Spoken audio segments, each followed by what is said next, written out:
fazer propostas de inclusão, estratégias, recursos, não significa reduzir o conteúdo. Ótimo. Mas significa pensar de que forma eu atinjo aquele meu aluno para que ele tenha uma participação qualificada.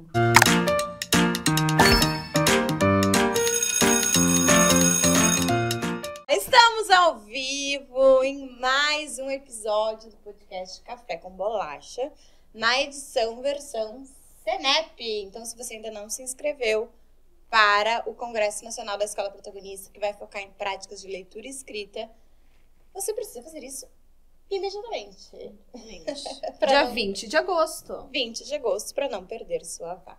No episódio de hoje, também já vai compartilhando. Teve outro episódio que eu falei isso. Vá compartilhando, porque o assunto é bom. E tem que chegar a todos os cantos. Nós vamos falar sobre nada mais, nada menos, sobre inclusão. Se um aluno de inclusão atrapalha o pedagógico da sala de aula. Para falar sobre isso, está aqui comigo minha companheira de bancada, Laura Bagatini de Almeida, que eu sempre acho chique, o sobrenome dela, Bagatini, acho muito chique. E Laura, vai, dá a tua palavra. Olá! Estamos aqui com a maravilhosa prof, doutora, pós-doutora, né? Pós-doutora, acho muito ganhadora chique, de prêmios. Exatamente, Sandra Andrade. Mas vou deixar que tu te apresente, Sandra, conte um pouquinho aí da tua experiência para nós seguirmos aí na nossa conversa. Certo, obrigada, gurias, obrigada pelo convite. A gente agradece por topar mais uma com a gente. Bom, não tem que eu não tope com vocês, e né? eu já vou alertar que tem spoiler nesse podcast. Vai ter spoiler nesse podcast. Spoiler. Quem ficar com a gente aí vai descobrir. Boa. E há de vocês que não me convidem para tudo. Ai, ficou ótimo, eu adorei. Pronto. Tá registrado. Registrado, Então, registra tá. aí, Então, ó, no claro. compromisso agora. Compromisso. Bom, então, para quem não sabe ainda, então eu sou a professora Sandra dos Santos Andrade, professora da Faculdade de Educação da Universidade Federal do Rio Grande do Sul. Trabalho no Departamento de Ensino e Currículo e neste momento eu trabalho com os estágios dos anos iniciais, eu sou a coordenadora dos estágios. Estamos com um semestre recheado de estagiárias, temos 32, então tá potente. E trabalho com uma disciplina que eu consegui defender a inclusão dessa disciplina no novo currículo, novo que já está quase velho, porque a gente já está mudando de novo o currículo da URGS, a gente tem até outubro para fazer algumas adequações, mas essa disciplina permanece, que é uma disciplina que visa pensar sobre as estratégias de inclusão, nas práticas inclusivas nos anos iniciais do ensino fundamental, porque a gente vê muita legislação, a gente discute muito teoricamente, né, essa questão, mas a gente pensa pouco o que a gente faz na segunda-feira de manhã, né? Sim. Então, Afinal, o que eu faço? então essa disciplina tem esse objetivo de pensar o que a gente faz na segunda, na terça, na quarta, com esses alunos que estão lá todos no os domingo, dias. porque quando eu planejo para fazer na segunda. Exatamente. Que maravilha. E como é importante isso, fico pensando até, nós conversávamos até outro dia, né? A minha trajetória ali na graduação, sentia muita falta dessa disciplina, porque justamente tinha muito foco na teoria e na prática, o que eu faço de fato. Mas queria que tu nos contasse um pouquinho, Sandra, como surgiu o interesse por esse assunto, teus estudos, né? Nos conta um pouquinho sobre isso. Bom, eu sou prof, nem sei se eu conto há quanto tempo que eu sou prof, há mais de 30 anos, 32 anos, Isso mais a gente ficou especificamente. bem baixinho. Aí, quem sabe a gente corta isso depois. Não, assim, né? Bom, então fazem 32 anos que eu trabalho como professora. Eu tenho magistério, tenho a formação inicial em pedagogia e hoje eu até comentava com uma prof convidada nessa disciplina de inclusão, que ela também é assim, né, dos tempos no magistério. A gente não falava em inclusão, né? A gente parecia que não tinha. Então eu não me lembro assim de dizer, eu tinha um autista quando eu dava aula para crianças, mas eles estavam lá. A síndrome de Down, os TDAHs, eles estavam todos lá. Só que a gente não nomeava e não visibilizava essa diferença, né? Tratava todos pela média, né? Todos como iguais. E quando eu fui, então, para a graduação, eu comecei a me interessar pelos estudos culturais. E aí eu me tornei bolsista, fiquei vários anos como bolsista, comecei a participar de um grupo de estudos que era sobre gênero e sexualidade, e a gente entende, como entende até hoje, né, as mulheres, os LGBTQIA+, né, e a sigla gigante, como pessoas de inclusão, ou que estão à margem, né, da sociedade. Então, me interessei sempre por essas temáticas. Mas, e aí eu fui mãe velha, né, outra revelação, assim. Eu fui mãe aos 40 anos, meu filho tem hoje 13 anos, e eu fui premiada, presenteada, ou não sei como é que a gente adjetiva isso, mas enfim, eu tenho um filho que está dentro do transtorno do espectro autista. E eu me vi na necessidade de começar a estudar esse viés da inclusão, que antes não me interessava tanto, né? Eu estudava as questões de gênero, de raça, de classe, de etnia, mas não me interessava pela questão da deficiência. E quando eu vi, eu estava envolvida nessa situação e eu precisava achar caminhos para ajudar o meu filho, porque desde que ele era muito pequeno, não sei se por eu ser professora e perceber essa diferença no desenvolvimento que a gente considera como adequado para um bebê. Então, quando ele tinha uns 9 meses, eu já comecei a perceber que o meu Francisco era diferente. Ele era hiperativo, um bebê hiperativo. Então, eu conto isso, as pessoas acham engraçado, mas eu não conseguia, às vezes, tomar banho quando eu estava sozinha com o Francisco. Teve uma vez que ele tinha menos de 5 meses, eu fui tomar banho e eu botava ele na frente do box com a porta aberta, porque pensei, qualquer coisa, né, eu tô aqui. Ele conseguiu quase mergulhar no vaso sanitário, né, com 5 meses, porque ele se agarrou na borda, o carrinho emborcou. Então, ele sempre foi, assim, mais agitado do que... Eu já trabalhei com bebês, então eu comecei a minha vida como professora trabalhando com bebês, eu cuidava de 8 bebês ao mesmo tempo. Então, tu tem um parâmetro para pensar o que é considerado normal, dentro do que a gente convencionou como normal, né, para o desenvolvimento de uma criança. E eu via que o Francisco escapava a quase tudo disso, né, então foi uma criança que não engatinhou. Na época eu não entendi por que ele não engatinhou, hoje eu consigo colocar isso, depois que ele, né, recebeu o diagnóstico, como TEA, porque era uma questão sensorial. Ele tem uma hipersensibilidade sensorial, que botar palma de mão no chão, botar joelho no chão, era uma coisa que para ele era impossível, né? Esse contato com o chão, com temperaturas, com texturas de piso, não permitiu que ele engatinhasse. Então ele se arrastava de bunda no chão, porque daí tá com a fralda ali, né? Ele quase não sentia, e 10 meses ele estava caminhando. Caminhava agarrado na parede, porque ele achou que isso era mais agradável, sensorialmente falando, do que engatinhar. Então, ele foi me dando, assim, muitas pistas, me mostrando de muitas formas que ele era diferente. Quando eu falava para a pediatra, ela dizia assim, ai, coisa de mãe, para com isso, ele não tem nada. E eu resolvi seguir o meu instinto materno e levei ele numa neurologista. Ele tinha 1 aninho e alguma coisa, levei ele em psicóloga e comecei a investigar. Mas como ele foi uma criança ele é, né, muito falante, então um dos... Critérios, não? Sintomas? Se a gente for pensar nos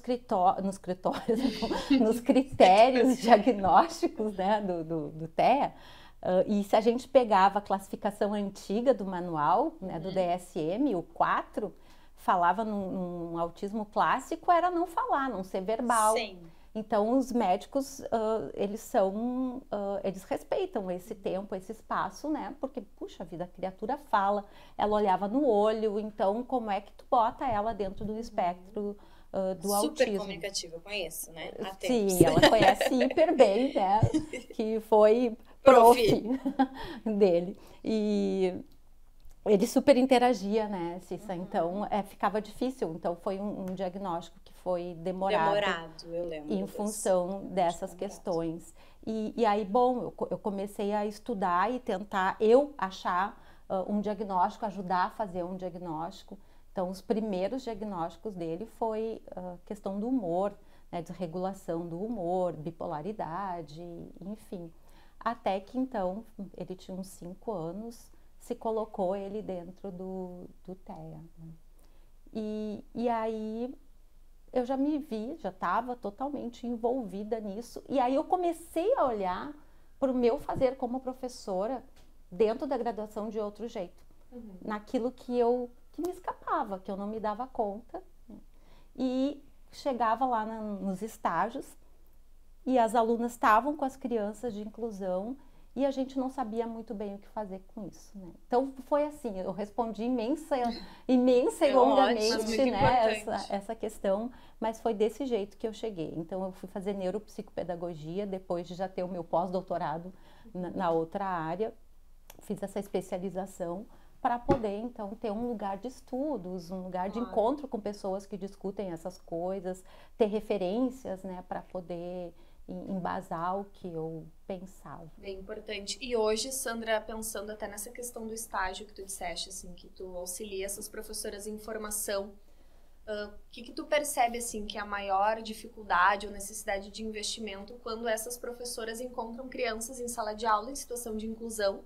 Como tu percebe esse movimento? Quais investimentos são importantes? Assim, as dificuldades, as possibilidades? Nos conta um pouquinho desse estar na sala de aula, né? Que é um desafio, e até retomando o que a Cissa disse no início. É um podcast, Laura. É um podcast. Eu ia dizer, essa tua pergunta é longa. Eu vou demorar para responder tudo isso. É um podcast.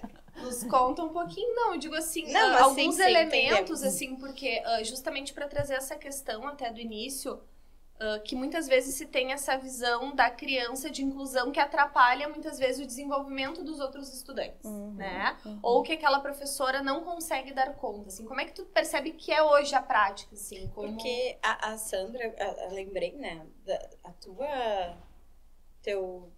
tua busca também, pode me corrigir, né, se eu tô errada, mas eu vivi de perto contigo uma história de muita rejeição pedagógica, né? De ir para uma escola, sair da escola, não gostar da escola, não sabemos trabalhar, ou não...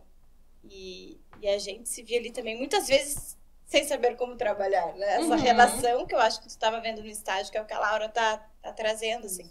Que te impulsionou a pensar mais nessas práticas pedagógicas. Assim. É o que tu dizia, né, Sandra, esses dias, que foram muitas escolas ali, né, nessa busca, e muitas te traziam esse relato de não sabemos como trabalhar.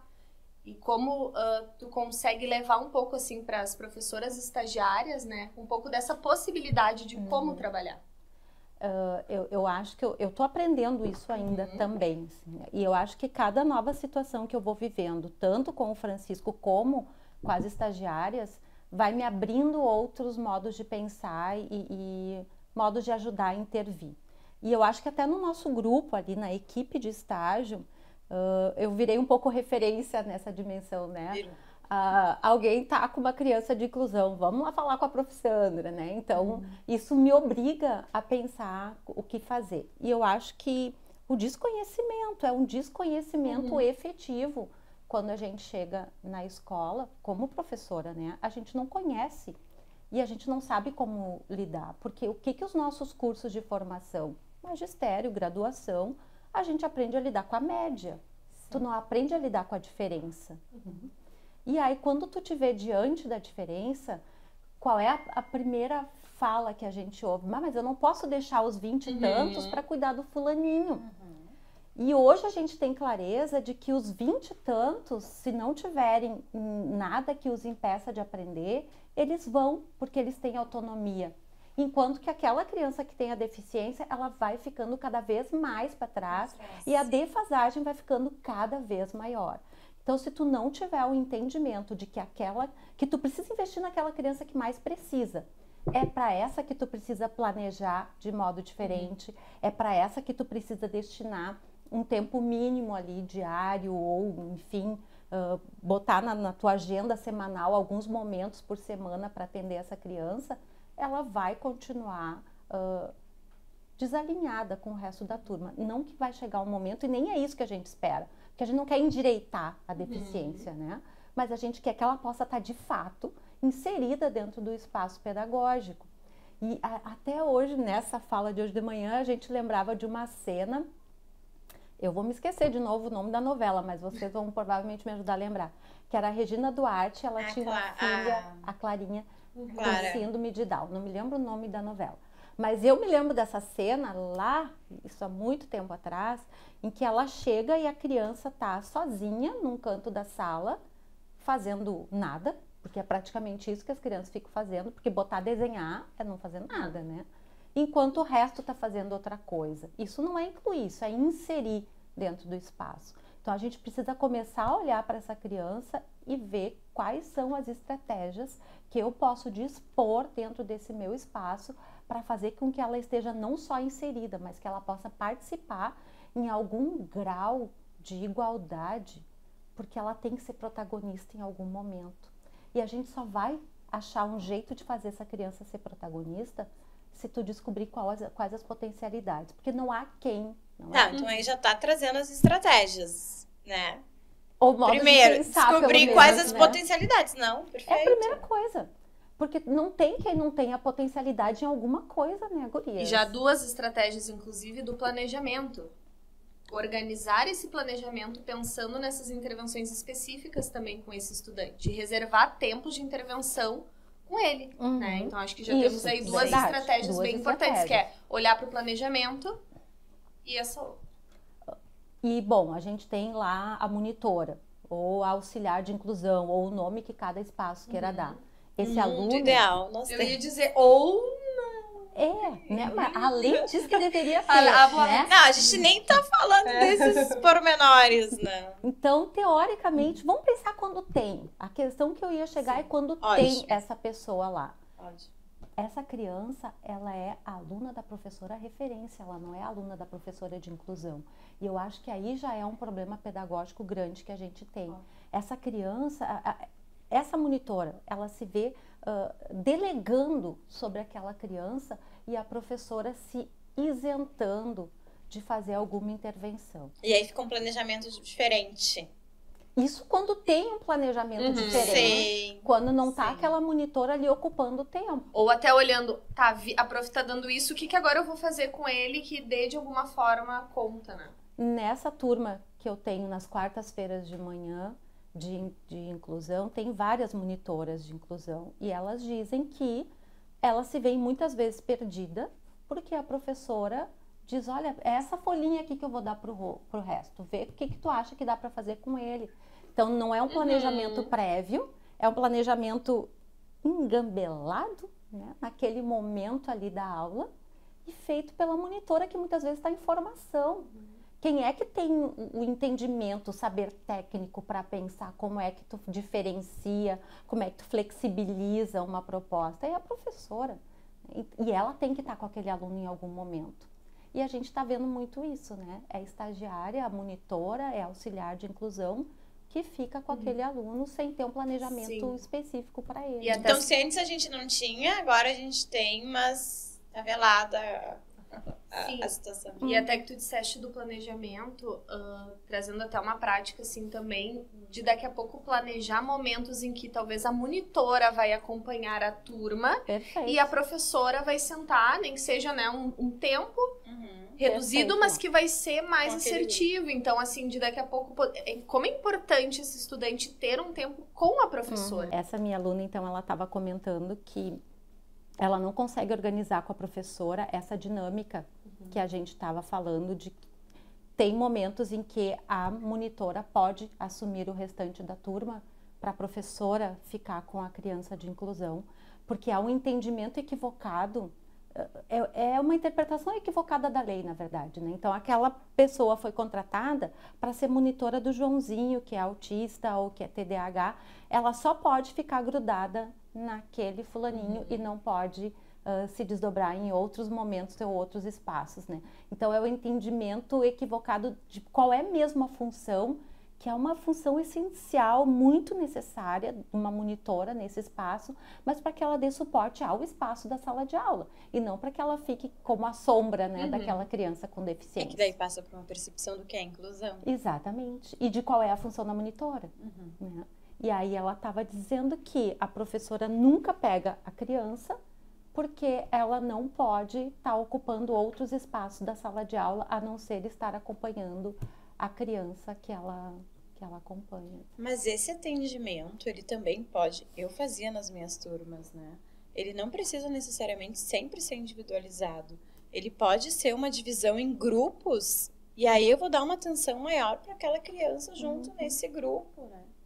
Não necessariamente vão estar só crianças de inclusão naquele grupo. Eu acho que, na verdade, nem deve, porque senão a criança não interage nunca com o restante do grupo. Como incluir com os outros colegas, né? Aí entra o que a gente vai falar no nosso curso da Olha, o spoiler! Chegou o spoiler! Vem aí o CIEP! O que é o CIEP? Curso de inclusão da escola protagonista, não é? Na prática! Então, cadê o porquê que o E tá fazendo ali? Curso de inclusão escolar na prática. Volta. De novo. Depois do CIEP. Vai, curso. Ah, me atrapalhei aqui, não precisa cortar. Me atrapalhei. Tá, então é o CIEP. Curso de Inclusão Escolar na Prática. Que também pode ser curso de inclusão da escola protagonista. Eu ia dizer que ele é o curso de inclusão escolar na prática da escola protagonista. E é na prática justamente porque vai ter a relação da teoria com a prática, que é o que nós percebemos que falta nessa... Né? Sendo a escola protagonista, é na prática, porque tudo tem prática. Tá. Vai lá. E aí, o que nós vamos falar? Então, no curso, a gente vai falar do conceito ou do instrumento, da ferramenta, nem sei como chamar, mas da diferenciação pedagógica. E aí a gente tem vários autores. Aqui no Brasil, o que a gente mais utiliza é o Perrenu. Né? Mas a gente tem autores portugueses que a gente não tem muita tradução aqui para a língua portuguesa. A gente tem a Tomlinson, que eu não tenho certeza se é assim que se pronuncia, é Carol Ann Tomlinson, o nome da pessoa. Ah, mas então não são portugueses. Ela falou português? Sim, temos os portugueses e tem essa que eu gosto muito, mas que ela tem um material traduzido lá, né, em Portugal, no português de Portugal. Tá, e temos vários outros pensadores portugueses que eles têm como se fosse uma escola protagonista lá de Portugal da década de 90, que eles fazem um trabalho já pensando nessa diferenciação, e eles usam a diferenciação para pensar em todo mundo que não cabe na caixinha. Não é só a deficiência, mas todo mundo que não está cabendo na caixinha precisa de uma diferenciação do ensino. Então fica todo mundo do nosso século ali. E não é verdade, né? Somos todos diversos. Somos fora da casinha, todos. E da caixinha. Tem que estar fora da caixinha como professora, porque a gente tem alunos fora da caixinha e a gente é fora da casinha, da caixinha. Eu ia dizer, eu sou da casinha. Então, bom, nessa perspectiva, eles elencam uma série, são princípios, né? Uma série de princípios, e um deles é isso que tu traz, Cissa, de que a gente precisa pensar diferentes modalidades organizativas daquele espaço pedagógico para que os sujeitos interajam uns com os outros. Então, tu não vai fazer só trabalho individual, tu não vai fazer só trabalho no coletivo, tu não vai fazer trabalho só no grande grupo, tu vai pensar em muitas modalidades de organizar esses alunos para que eles possam tanto se juntar por potencialidades. Então, hoje eu tenho um grupo que são potentes para fazer determinada coisa. Vamos agrupar aqui. No outro dia eu vou misturar. Eu sou muito potente lá para produzir texto, mas eu tenho dificuldade na leitura. Então, vamos juntar e vamos pensar o que dá para fazer para que que a gente chama de um ensino mediado pelo outro, né? E o Vygotsky fala muito que os cérebros, né, eles fazem a conexão, as sinapses também acontecem de um cérebro para o outro, né? Então, se eu tenho mais de um cérebro pensando junto, esses cérebros estão se influenciando, estão se educando, estão aprendendo um com o outro. Então, eu gosto muito de pensar a diferenciação do ensino para pensar a inclusão das pessoas com deficiência. Embora não foi aí que tenha nascido essa ideia, nasceu para pensar as questões de classe, pessoas que culturalmente têm bagagens, experiências diferentes e como é que a gente faz com isso no espaço da escola, mas eu gosto de pensar a ideia da diferenciação para a gente pensar as crianças com deficiência. Então, a gente precisa que esses grupos sejam misturados por diversos critérios e aí as estratégias pedagógicas vão ser pensadas para esses sujeitos conforme a organização que a professora planeja. E aí precisa conhecimento, né? Precisa. E Muito. precisa conhecer o aluno, né? Sim. E aí eu acho que uma coisa importante também para pensar esses agrupamentos são os estilos de aprendizagem desses alunos, né? Como é que eles aprendem melhor? Então, vamos juntar os que são visuais num grupo e fazer uma proposta para esse grupo. Aqueles que têm uma capacidade de ouvir e de interpretar num outro grupo. Aqueles que são mais do registro, que são os leitores e escritores, dentro dos estilos de aprendizagem, em outro grupo. E depois junta tudo e socializa, né? Que eles possam trocar. Mas todos vão ter oportunidade, então, de mostrar sua potencialidade em determinado conhecimento. A gente pegava hoje o exemplo de células animais. É um conteúdo de 7º ano, onde está o Francisco, e é um conteúdo que parece duro, né?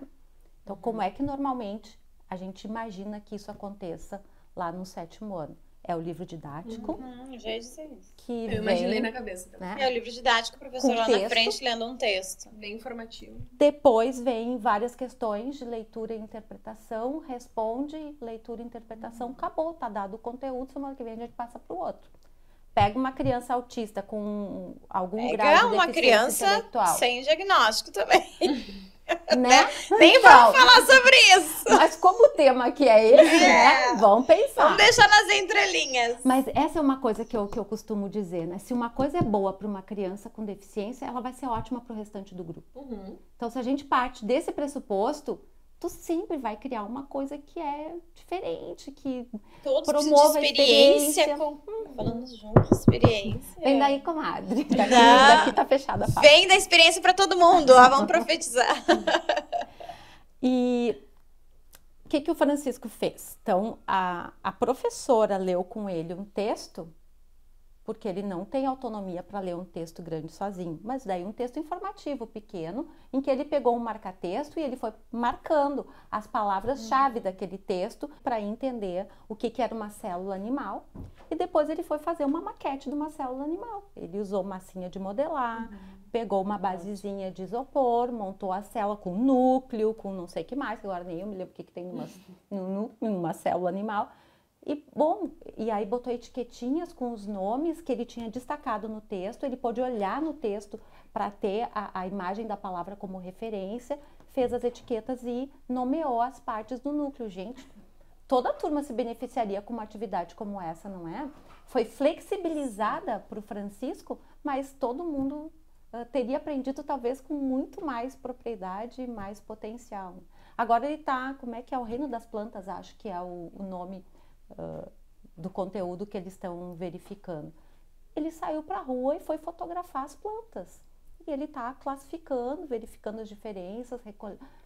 Por que é que tem que só sentar na sala de aula e ler texto? Ver a imagem ali da Não, planta. tu sabe que tu falando, eu fico pensando assim, parece tão óbvio que é pra fazer isso. E parece tão simples, né? Acho tão que se perde muito também quando se pensa nos maiores, né?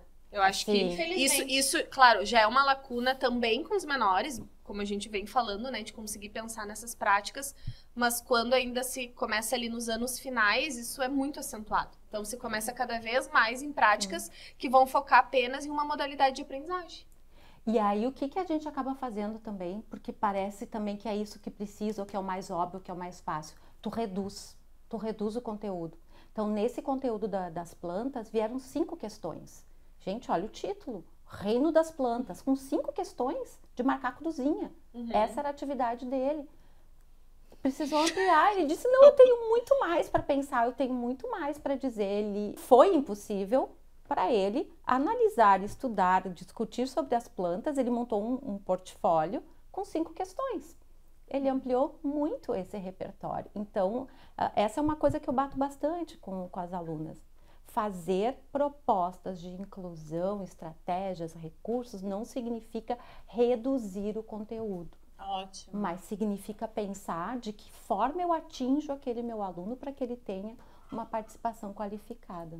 E aí também, pensando na diferenciação, eu sei que a gente está quase encerrando, aquilo que eu levo não pode nem ser tão além daquela capacidade que o meu aluno tem, porque ele vai se desmotivar, não vai nem querer fazer, isso vale para todos também. E nem pode ser tão abaixo, ser tão simplória, porque aí ele não vai ter motivação para fazer.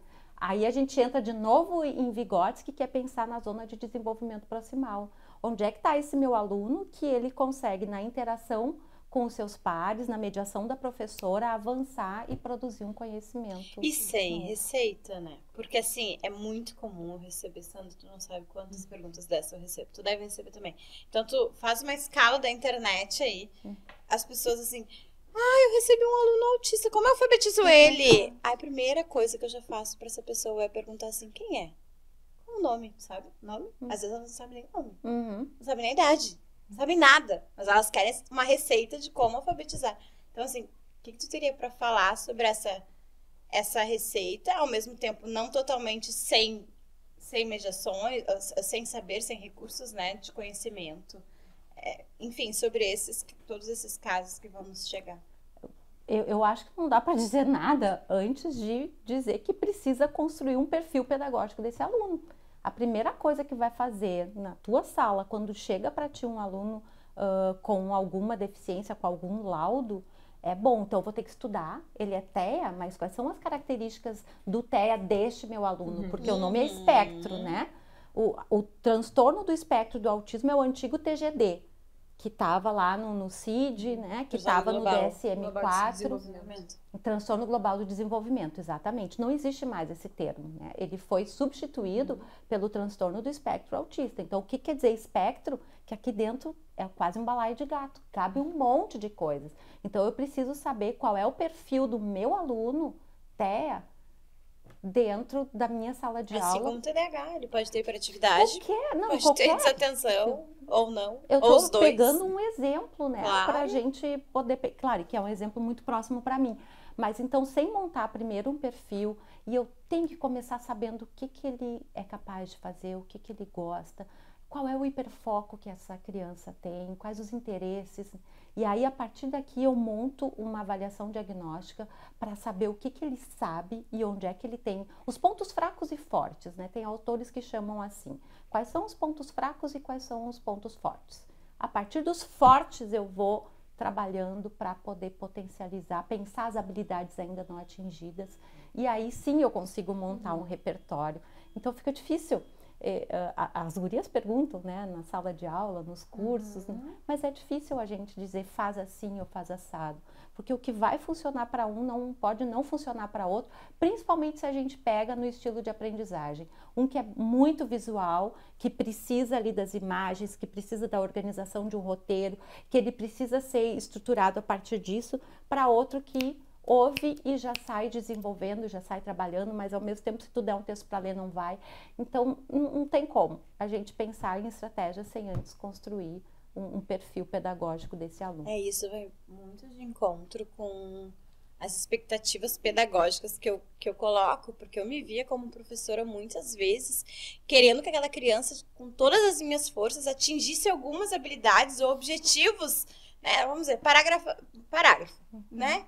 Eu quero que, eu lembro direitinho de um aluno, que ele escreva o texto dele com parágrafos. E às vezes eu nem me dava conta que ele já tinha evoluído na sequência de ideias, porque ele tinha que estar igual aos outros, escrevendo aqueles parágrafos. E isso é uma coisa que a gente tem que parar de sofrer um pouco na sala de aula, que daí também vai nos aliviar um pouco do peso e nos tornar mais flexíveis. Nem todos os alunos vão chegar ao mesmo ponto no mesmo tempo. Tem uns que nunca vão chegar, mas ele vai chegar em outros lugares. Então, a minha expectativa tem que ser para acompanhar onde ele é capaz de chegar lá, né? Quais as habilidades que, em relação ao que ele fazia há 2, 3 meses atrás, ele está conseguindo agora. Então, e eu acho que isso também devia ser para todo mundo, né? Que a gente possa avaliar o aluno por ele mesmo, que a gente possa perceber a evolução dele em relação a ele. E o que a gente trabalha é com a média. Tu espera que teu aluno atinja a média daquilo que é esperado por uma criança lá no 3º bimestre, no 3º ano, né? E a gente deixa de valorizar e de comemorar esses avanços que eles são capazes de nos oferecer, porque a gente está esperando outra coisa e não aquilo que ele pôde mostrar. Maravilha. Terminamos bem, né? Muito bem. Muitas estratégias e pra gente pensar na nossa prática, né? E fica a expectativa pelo CIEP, né? Fica, Porque porque se aqui já foi muito uma bom. conversa, sem nenhum planejamento, preparo, enfim, já foi isso. E o que é o CIEP mesmo? Ó, ajudar a fazer propaganda. É o Agora a Clarissa vai responder. Agora eu vou responder, porque eu não Eu vou vou ver se ela errar. decorou agora. A Clarissa errou o nome do curso, gente, que vergonha. Curso de inclusão escolar na prática. Tá maravilhoso. A Sandra vai aprofundar todos os termos, né? Enfim, e trazer muitas estratégias práticas. Uhum.